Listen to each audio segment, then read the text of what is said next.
안녕하세요. 오늘은 청취자께서 보내주신 두려움과 그 극복이라는 글, 이 발췌 내용을 함께 좀 깊이 들여다볼까 합니다. 이게 놀람이랑 두려움이라는 감정에 대한 글인데요.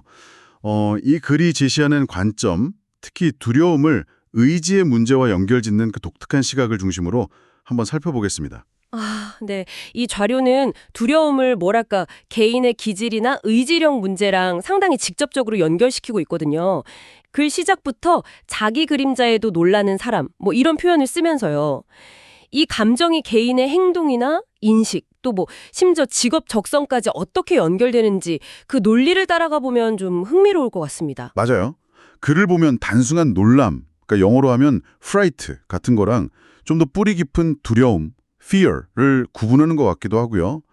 해로운 것에 맞서길 좀 꺼리는 태도 이런 것부터 시작해서 심한 경우에는 환각이나 망상을 경험하는 예시까지 나오더라고요. 네네. 그 기차에 치일 뻔한 그런 극도의 공포라든가 아니면 누가 쫓아온다는 생각에 막 사로잡혀서 도망치는 모습 이런 거요. 그뿐만이 아니죠. 그 일상적인 상황에서의 두려움도 아주 구체적으로 묘사하고 있어요.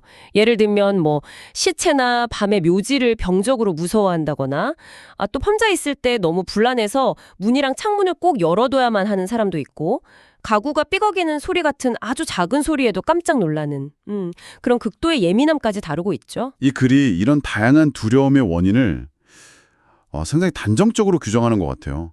그러니까 신경이 약하고 상황의 원인을 파악하고 맞서 싸워서 통제하려는 의지나 믿음이 부족하기 때문이다. 이렇게 분석하는데 이게 좀 강하게 들리기도 하더라고요. 그렇죠. 그 관점에서 보면 이제 강한 의지나 용기, 결단력이 꼭 필요한 직업들이 있잖아요.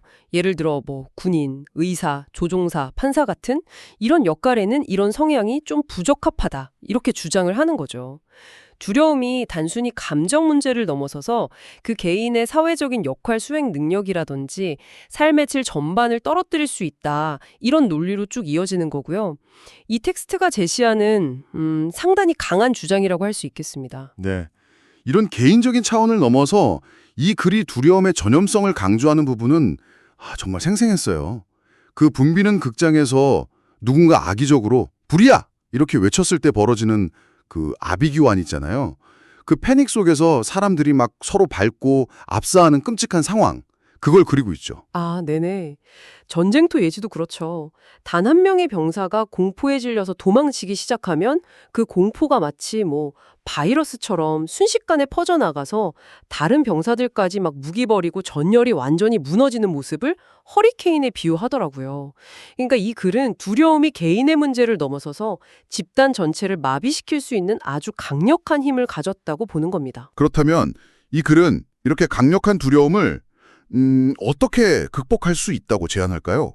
방법이 있을까요? 이 텍스트에 따르면요, 해결책 역시 의지, 그리고 훈련에 있습니다.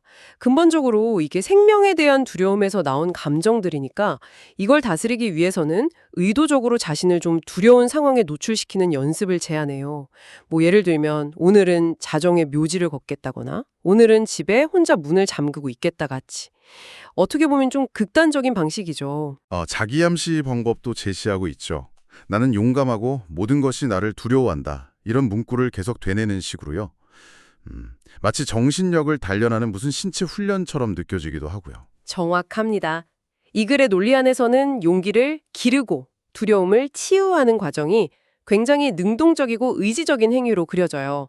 실질적인 행동 그리고 정신적인 자기 강화를 통해서 점진적으로 극복이 가능하다는 거죠. 네, 오늘 함께 살펴본 이 글은 두려움을 어떤 수동성, 의지 부족과 연결짓고 그 다양한 모습과 또 무서운 전염성, 그리고 궁극적으로는 의지와 반복적인 연습을 통해서 극복될 수 있다는 상당히 명확한 관점을 제시했습니다. 특히 그 군중 패닉이나 전쟁터 묘사 같은 강렬한 예시들이 참 인상 깊었네요. 네, 맞아요. 이 글이 두려움을 해석하는 방식, 특히 그 의지력과의 직접적인 연결이라던가 특정 직업에 대한 부적합성 판단 같은 부분은 이 텍스트만의 좀 두드러진 특징이라고 할 수 있습니다. 그래서 청취자분들께서도 이 글의 관점을 접하시면서 혹시 본인이 경험하는 두려움이나 불안을 좀 새로운 시각으로 보게 되실 수도 있고 아니면 이 글의 주장에 대해서 좀 다른 생각을 하실 수도 있을 것 같고요. 마지막으로 한번 생각해 볼 만한 질문을 던져볼까 하는데요. 이 글은 두려움이 개인의 잠재력 실현이나 삶의 수준에 정말 큰 영향을 미친다고 말하고 있잖아요. 그렇다면 이 글의 관점에 따라 봤을 때 우리가 각자의 성취를 위해서 두려움을 넘어서는 것이 과연 얼마나 결정적인 요소라고 이야기하는 걸까요? 그리고 그 점이 청취자분께는 어떻게 다가오시는지 한번 곱씹어 보시면 좋겠습니다.